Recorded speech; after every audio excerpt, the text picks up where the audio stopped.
এয়ারপোর্টের ভেতরে ঢোকার জন্য লাইনে দাঁড়িয়ে অপেক্ষা করছেন পারভেজ হোসেন ইমন, তানজিম হাসান সাকিব, রিশাদ হোসেন, তানজিদ হাসান তামিম।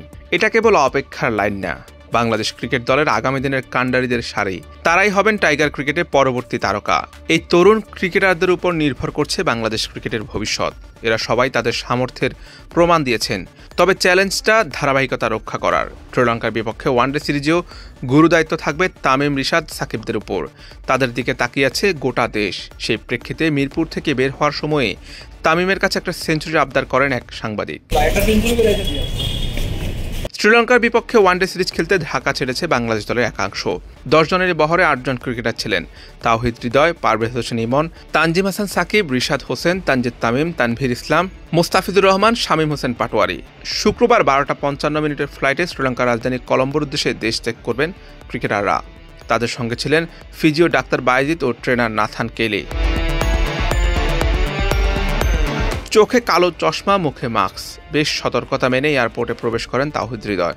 সময়টা ভালো যাচ্ছে না এই ব্যাটারের। বেশ কয়েকটা সিরিজ তার ব্যাটে রানের দেখা নেই। লঙ্কা সিরিজে নিশ্চয়ই সেই খরা কাটাতে চাইবেন তিনি। ওয়ানডে দলের বাকি সদস্য ক্যাপ্টেন মেহেদী হাসান মিরাজ, নাজমুল হাসান শান্ত, লিটন কুমার দাস, জাকের আলী অনিক, নাহিদ রানা, হাসান মাহমুদরা টেস্ট খেলছেন। আর এটা ওইটা না, কাপড় ধোয়ার একটাই সলিউশন, চাকা অল ইন ওয়ান।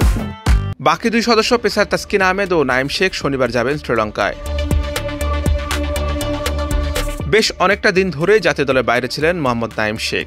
এক পর্যায়ে জাতীয় দলের নিয়মিত মুখ হয়ে উঠলেও অফ ফর্মের কারণে বাদ পড়েছিলেন। শেষ ওয়ানডে খেলেছেন 2023 সালের শ্রীলঙ্কা সিরিজে। তবে সম্প্রতি বিপিএল আর ডিপিএল এ ব্যাট থেকে রানের ফোয়ারা ছুটিয়েছেন। সেই সুবাদে প্রায় 2 বছর পর খুলল জাতীয় দলের দরজা। যদিও তাকে আজকে দলের সঙ্গে লঙ্কা যেতে দেখা যায়নি। জানা গেছে আগামীকাল শনিবার তিনি ঢাকা ছাড়বেন। এই সিরিজ দিয়ে দীর্ঘ সময় পর আন্তর্জাতিক ক্রিকেটে ফিরবেন তাসকিন আহমেদ। তাসকিন লম্বা সময় ধরে লড়েছেন ইনজুরির সঙ্গে। লঙ্কা সিরিজে তাকে পাওয়া নিয়ে খানিক শঙ্কা ছিল, তবে সেটা স্কোয়াড ঘোষণার মাধ্যমে কেটে গেছে। নাইমের সঙ্গে একই দিন তাসকিনও ধরবেন শ্রীলঙ্কার ফ্লাইট।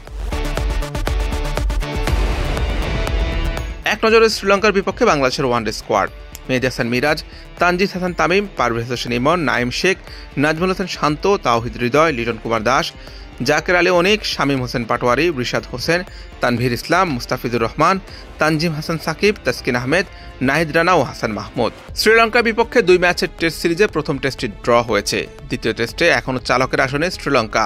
দ্বিতীয় টেস্ট শ্রীলঙ্কা জিতে গেলে 1-0তেই টেস্ট সিরিজটা নিজেদের করে নেবে লঙ্কানরা। টেস্ট সিরিজ হারলে ওয়ানডে সিরিজটা হারতে চাইবেন না টাইগাররা। ক্যাপ্টেন মিরাজের অধিনায়কত্বে প্রথম সিরিজটা নিজেদের করে নিতে চাইবেন টাইগার ক্রিকেটাররা। Hussain Arman, BD ক্রিক time.